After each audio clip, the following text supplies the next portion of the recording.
kita belajar mengenai kedatangan Jepang di Indonesia.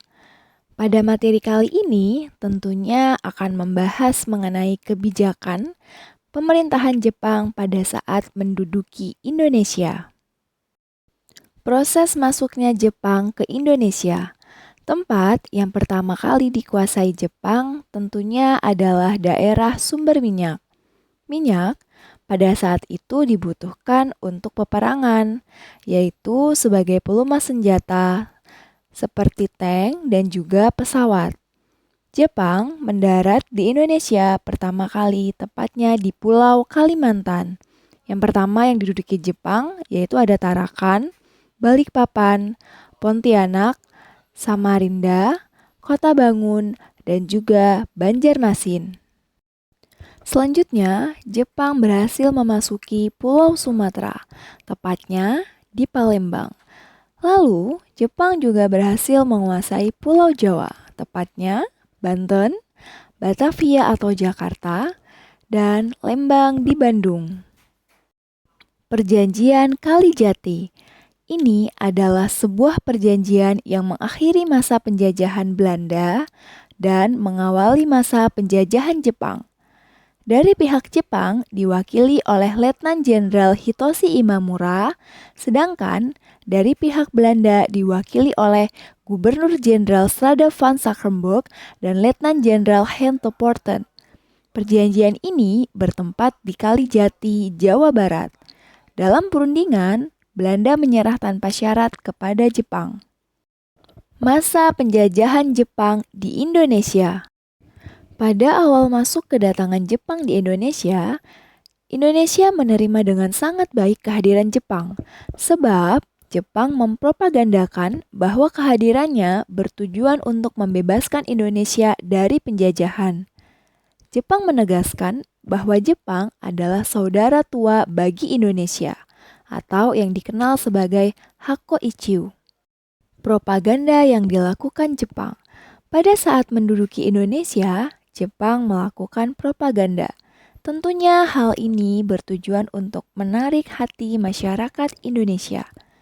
Hal-hal yang dilakukan Jepang seperti memberikan janji kemerdekaan pada Indonesia jika Indonesia bersedia membantu Jepang dalam Perang Pasifik.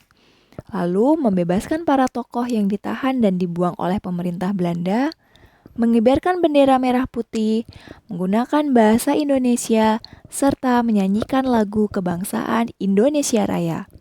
Pada saat itu, Jepang juga memiliki gerakan 3A, yaitu Nippon Cahaya Asia, Nippon Pelindung Asia, Nippon Pemimpin Asia. Gerakan ini tentunya diketuai oleh orang Indonesia, yaitu Mr. Syamsuddin. Kebijakan Jepang dalam ranah pemerintahan militer. Jepang membagi wilayah Indonesia menjadi 3 wilayah kekuasaan. Hal ini dilakukan untuk mempertahankan serangan musuh. Yang pertama ada pemerintahan militer Angkatan Darat, menguasai Pulau Sumatera dengan pusatnya di Bukit Tinggi. Yang kedua, pemerintahan militer Angkatan Darat, menguasai Pulau Jawa dan Madura dengan pusatnya di Jakarta. Yang ketiga, ada pemerintahan militer Angkatan Laut, menguasai Sulawesi, Kalimantan, dan Maluku, dan pusatnya berada di Makassar. Kebijakan Jepang dalam ranah pemerintahan sipil. Jepang memperkenalkan sistem baru yang disebut dengan Tonarigumi atau rukun tetangga. Hal ini dilakukan Jepang dengan tujuan mempermudah pengawasan Jepang terhadap pergerakan masyarakat Indonesia. Masih dalam ranah pemerintahan sipil, Jepang membentuk Chousang-in atau Dewan Pertimbangan Pusat yang diketuai oleh Insinyur Soekarno serta Raden Mas Kusumo dan wakil ketua oleh Buntaran Mangunsubrata. Chousang-in beranggotakan 43 orang. Lalu, lembaga Chousang-in ini dibentuk dengan tugas utama yaitu mengajukan saran dan tindakan yang perlu dilakukan oleh pemerintahan Jepang serta menjawab pertanyaan terkait masalah politik. Kebijakan Jepang dalam ranah ekonomi. Semua kegiatan ekonomi berada di bawah pengawasan militer Jepang. Yang dilakukan yaitu merehabilitasi perkebunan kina dan tebu. Lalu pada tahun 1944, pabrik gula beralih fungsi menjadi pabrik senjata, serta Jepang juga menjalankan sistem autarki, yaitu setiap daerah harus memenuhi kebutuhannya sendiri dan juga memenuhi kebutuhan perang. Kebijakan Jepang dalam ranah pendidikan.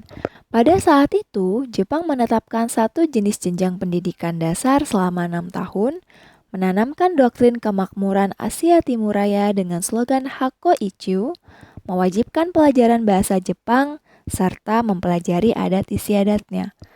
Pada masa pendudukan Jepang, pendidikan di Indonesia mengalami kemunduran.